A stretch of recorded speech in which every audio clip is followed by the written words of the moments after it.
জানাই, আমরা সেটাকে বিরোধিতা করি। দেশে যে কোনো অরাজকতা তৈরির চেষ্টা হবে, কঠোর হস্তে সেটা দমন করা হবে। এই রাজ্যেও অরাজকতা করে আমরা দেখেছি সিপিআইএম এর পার্টির সম্পাদক বিরোধী দলনেতা জিতে দিল্লিতে গিয়ে ককরোচ জনতা পার্টির আন্দোলনে সামিল হয়েছেন।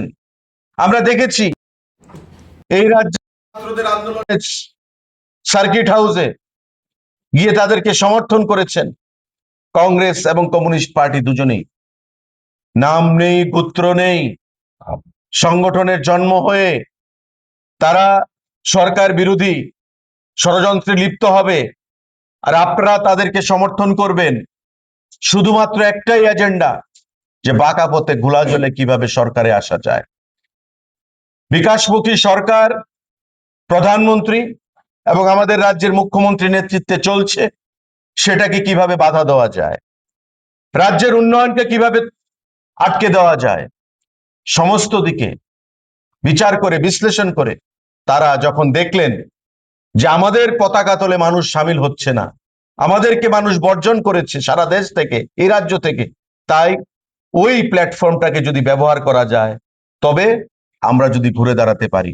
আমি দ্ব্যর্থহীন ভাষায় আজকের এই সাংবাদিক বৈঠকে বলতে চাইছি যে ভারতবর্ষের মানুষ, আপনারা দেখেছেন বিগত দিনে প্রতিটি নির্বাচনে এবং আগামী দিনেও গণতন্ত্রে নির্বাচনী হচ্ছে মাপকাঠি, যে আপনার জনপ্রিয়তা, আপনার দলের জনপ্রিয়তা, আপনার সরকারের জনপ্রিয়তাকে সেই মাপকাঠিতে বা তুলে ধরার জন্য।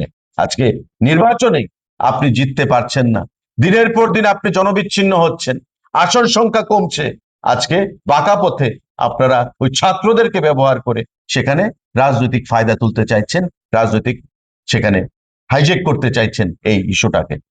আমি আপনাদের আহ্বান জানাবো দলের তরফ থেকে যে ছাত্রদের ইস্যু নিয়ে সেটাকে রাজনৈতিক লাভালাভের জন্য আপনারা যে রাজনীতি করছেন তার থেকে দূরে সরে আসুন। এ রাজ্যে হোক, আমাদের দেশে হোক, পরিষ্কারভাবে অরাজকতা তৈরি করার যদি চেষ্টা করা হয়, কঠোর হস্তে তা দমন করা হবে। তার জন্য আমাদের দল, আমাদের সরকার, আমরা সদা প্রস্তুত রয়েছি। আপনাদের সকলের সহযোগিতা চাইছি, রাজ্যের সকল অংশের মানুষের আমরা সহযোগিতা চাইছি। সাংবাদিক বন্ধুদের যদি কোনো প্রশ্ন থাকে আপনারা সেটা করতে পারেন। প্রদীপ বাবুকে বা বিজেন্দ্র প্রসাদ সিং যার কথা আপনি বললেন, ওনারা তো অনেক কথাই বলেন। আমি তো বললাম তো কারা কারা পদত্যাগ করেছে, কারা কারা পদত্যাগ করেছে। আর আমরা যে আলোচনায় বসতে চাইছি না, এটা প্রতিদিন আপনাদের বিভিন্ন নিউজ চ্যানেল যে গোষ্ঠীরা রয়েছে, ইন্ডিয়া টুডে বলুন, আজ তক, মানে একই গোষ্ঠী, বিভিন্ন জি বলুন, বিভিন্ন বাংলা বলুন, ইংরাজি বলুন, হিন্দি বলুন, ওপেন ক্যাপশন দিচ্ছে যে জেপি নাড্ডা স্বাস্থ্যমন্ত্রী, জেপি নাড্ডা বলছেন আলোচনা করা যেতেই পারে, আমরা রেডি রয়েছি আলোচনা করার জন্য। প্রধানমন্ত্রী সোশ্যাল মিডিয়াতে বলছেন ফাস্ট ট্র্যাক কোর্টের কথা, প্রধানমন্ত্রী এসুরেন্স দিচ্ছেন স্ট্রিনজেন্ট অ্যাকশনের জন্য। আলোচনা করতে সরকার বারবার বলছে, ওরা আলোচনা করতে চাইছে না। আর কি করে বলবেন? ছাত্র প্রতিনিধিদের সঙ্গে জেপি নাড্ডাজি দেখা করে কথা বলতে চেয়েছেন, কথা বলেছেন। ওনারা একটাই পয়েন্ট, ওয়ান পয়েন্ট প্রোগ্রাম, যে ধর্মেন্দ্র প্রধানকে পদত্যাগ করতে হবে।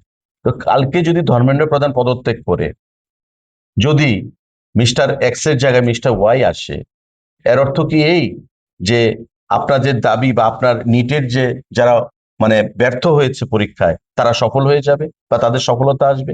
বা ধর্মেন্দ্র প্রধানের রেজিগনেশন কি এটা গ্যারান্টি দেবে যে আগামী দিনে এই ধরনের কেলেঙ্কারি আর হবে না? এনডিএ গভর্নমেন্টে শিক্ষামন্ত্রীর দায়িত্বভার ধর্মেন্দ্র প্রধান নিয়েছেন 2 বছর হয়েছে, 2.5 বছর হয়েছে। 2 বছরে কটা নিট হয়? 2 বছরে আপনি দেখুন যে 2 বছরে ইউপিএসসি তো ধর্মেন্দ্র প্রধানের আমলে হয় না। আর আমাদের আমলে কি ইউপিএসসি তে কোনো প্রশ্নপত্র ফাঁস হয়েছে? আমাদের আমলে AIIMS all India institute of medical সায়েন্সে প্রশ্নপত্র ফাঁস হয়েছে? ধর্মেন্দ্র প্রধান নিটের যখন প্রশ্ন এসছে, বছরে নিট একবার হয়, বছরে একবার হয় তো নিট, তো উনি তো 2 বার পেয়েছেন, 2.5 বছরের মন্ত্রী, 152 বার কি কোত্থেকে ফিগার এলো? It has to be rectified.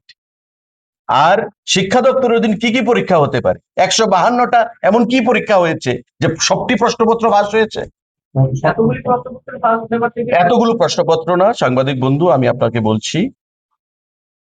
নিটের যে প্রশ্নপত্র ধর্মেন্দ্র প্রধানের আমলে হয়েছে সেটা আমরাও নিন্দা জানাই, আমরাও অ্যাকসেপ্ট করি না। কিন্তু 152 যে ফিগারটা আপনি এনেছেন আমি জানি না বিগত 10 বছরে 152টা হয়েছে কিনা আমি জানি না, দলের তরফ থেকে কোনো তথ্য আছে? কোনো তথ্য নেই। আমাদের transparent government, crystal clear government, এবং মোদিজির আমলে আপনি এখন কোনো ইস্যু না, এটাকে আপনি ইস্যু বানাতে চাইছেন। এমন তো আগে বলেছিলেন রাফাল নিয়ে, রাহুল গান্ধী তো বলেছিল চৌকিদার চোর হ্যাঁ, মানুষ তো রেজাল্ট দিয়ে দিল চৌকিদারের পক্ষে। মোদিজি তো বললেন যে मैं चौकीदार हूं, मैं नहीं खाऊंगा खाने नहीं दूंगा। তো চৌকিদার চোর হ্যাঁ রাহুল গান্ধী প্রমাণ করতে পেরেছেন আজ পর্যন্ত যে রাফালে কোনো কেলেঙ্কারি হয়েছে? বরং 110টা আরো এক্সট্রা রাফাল যুদ্ধ বিমান ড্যাসল্ট কোম্পানি থেকে আমরা আনছি। এই রাফাল দিয়ে আমরা মিশন যে অপারেশন সিন্দুর আমরা করেছি এই রাফাল দিয়ে। তো রাফাল নিয়েও তো বলেছিলেন যে পাইয়ে দেওয়া হয়েছে, চৌকিদার চোর হ্যাঁ, চৌকিদার চোর হ্যাঁ। 19-এর নির্বাচনে কি হলো? 44-এ নেমে এলেন, চৌকিদার চোর হে স্লোগান তুলে। আর মোদিজি সিনা ঠককে 302 19-এর নির্বাচনে একা, কিছু লাভ হবে না। রাহুল গান্ধী এক একবার এক এক ইস্যু করবেন, এই ইস্যু দিয়েই উনাকে ব্যাকফায়ার করবে, বুমেরাং হবে ওনার। যত মোদিজির সততা, মোদিজির নেতৃত্বের ক্যাপাসিটি নিয়ে যত চ্যালেঞ্জ করবেন, যত মিথ্যা ভাবে মিসলিড করবেন দেশকে, দেশের জনগণকে, আন্দোলনকে হাইজেক করতে চাইবেন, তত ভারতবর্ষের মানুষ একত্রিত হবে, ইউনাইটেড হবে, রাষ্ট্রবাদী মানুষ ইউনাইটেড হবে দেশের সুরক্ষার স্বার্থে। কারণ প্রত্যেকেই জানে যে ব্যক্তি দেশের বাইরে গিয়ে দেশের বিরুদ্ধে কথা বলছেন, দুবাইতে গিয়ে, মার্কিন যুক্তরাষ্ট্রে গিয়ে দেশের বিরুদ্ধে কথা বলছেন, first of all I am N Indian, wherever I go I will ensure my first and foremost duty যে ভারতবর্ষের অখণ্ডতা, ভারতবর্ষের সার্বভৌমত্ব, ভারতবর্ষের উন্নয়ন নিয়ে আমি কথা বলবো, irrespective of any political identity and colour. আর উনি গিয়ে ডাইরেক্টলি ইন্ডিয়ার বিরুদ্ধে কথা বলছেন, এটাকে আপনি কি দেশপ্রেমী শক্তি বলবেন, না ক্ষমতায় আসার জন্য দেশকে ছোট করার জন্য বলবেন? মোদিজির সঙ্গে আমার ডিফারেন্স থাকতে পারে, but he is my prime minister when I'm outside India. When I'm outside India, he is my prime minister. Modi ji is the prime minister of my country. That has to be taken into consideration by each and every political leader, irrespective of any political identity, caste, creed and color. এটা রাহুলজি করছেন না। উনি একসময় একটা তত্ত্ব নিয়ে আসবেন, একসময় একটা ইস্যু নিয়ে আসবেন, 5-7-10 দিন বাজার গরম করবেন, তারপর ব্যাংককে চলে যাবেন, তারপর দেখবেন 1 মাস রাহুল গান্ধী নেই। তারপরে ওই ইটালি চলে যাবেন ছুটি কাটাতে, ব্রাজিলে চলে যাবেন, হঠাৎ দেখবেন রাহুল গান্ধী নেই। এই আমি বলে রাখছি, এই ইস্যুটার পরে হঠাৎ দেখবেন one fine morning he is missing, চলে যাবেন বাইরে, মানুষকে রাস্তায় নামিয়ে। এভাবে হতে পারে না, এভাবে চলতে পারে না।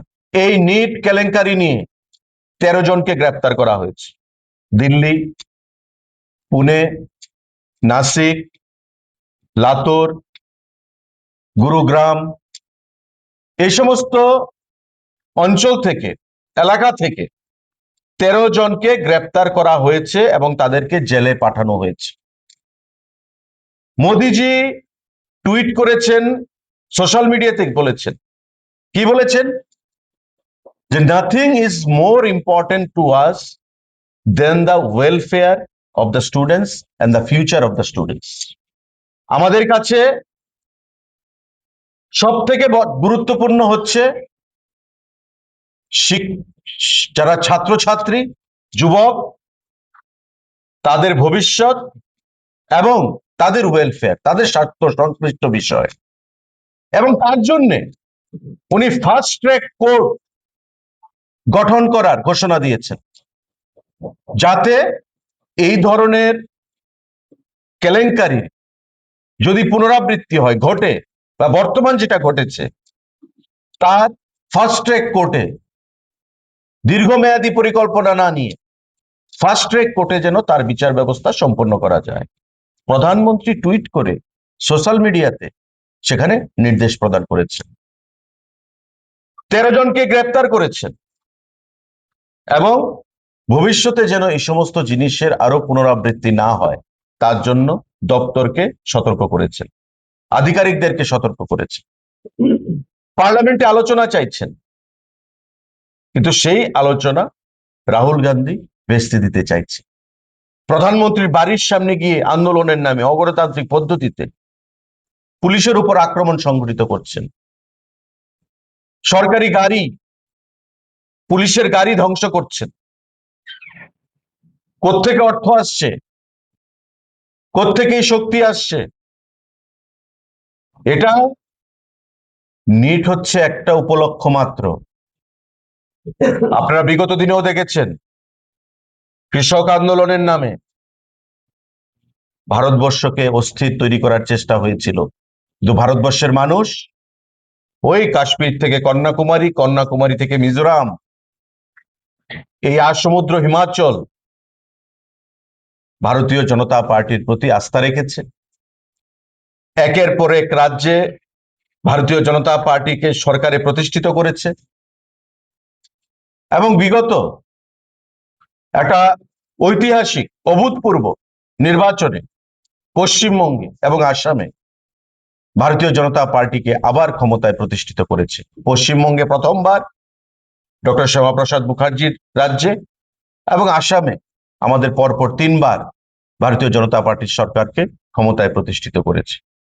তো কংগ্রেস দল যখন জনবিচ্ছিন্ন, কংগ্রেস দল যখন একের পর এক নির্বাচনী বৈতরণী পার হতে ব্যর্থতা প্রমাণ করছেন, যখন ঘুরে দাঁড়ানোর আর কোনো রসদ নেই, তখন পার্লামেন্টকে বিকল করে দিচ্ছেন, তখন আন্দোলনের নামে অগণতান্ত্রিক পদ্ধতি অবলম্বন করছেন, তখন আন্দোলনের নামে কোমলমতি ছাত্র ছাত্রী যারা রয়েছে, যারা ভবিষ্যতে ডাক্তার হবে, ইঞ্জিনিয়ার হবে বা ভালো পড়াশোনা করে নিজেদেরকে প্রতিষ্ঠিত করবে, দেশকে গৌরবান্বিত করবে, তাদেরকে রাজনৈতিক ভাবে ব্যবহার করে আন্দোলনটাকে হাইজ্যাক করতে চাইছে, যেটা আগামী দিনে কঠোরভাবে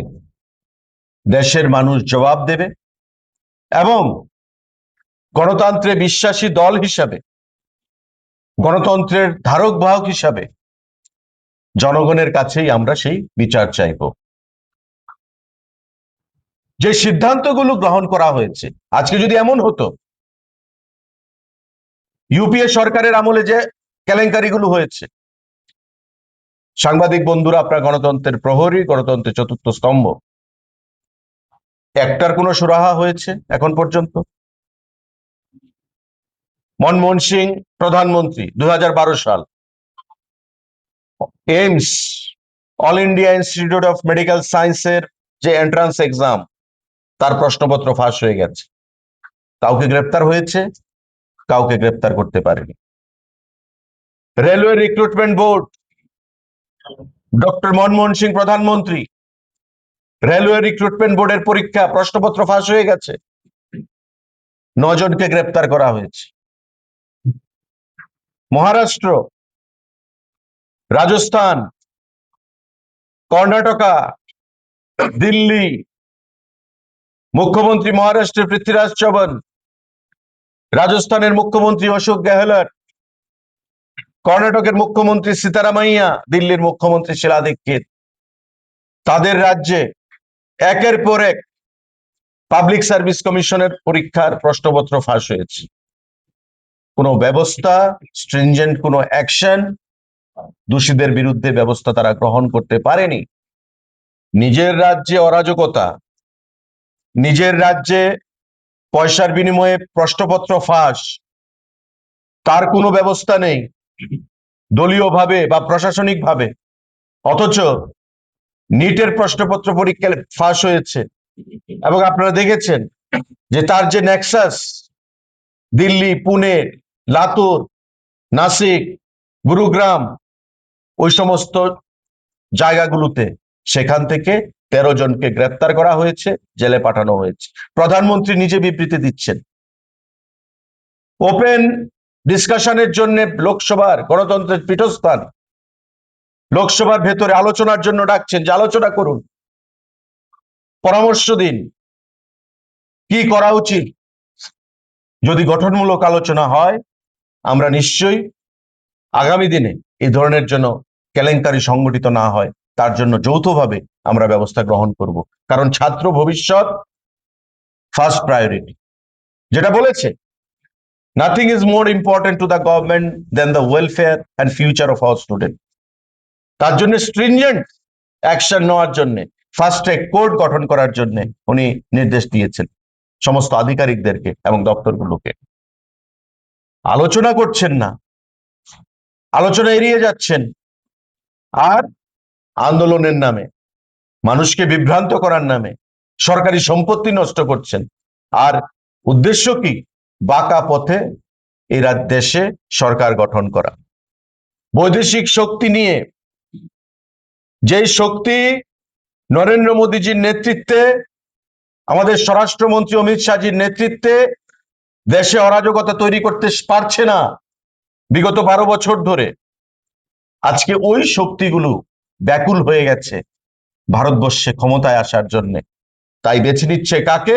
ওই সমস্ত রাজনৈতিক দলগুলোকে, যে দলগুলো আজকে জনবিচ্ছিন্ন হয়ে গেছে। আর তাকে মদত দিচ্ছে কংগ্রেস দল, তার মদত দিচ্ছে রাহুল গান্ধী।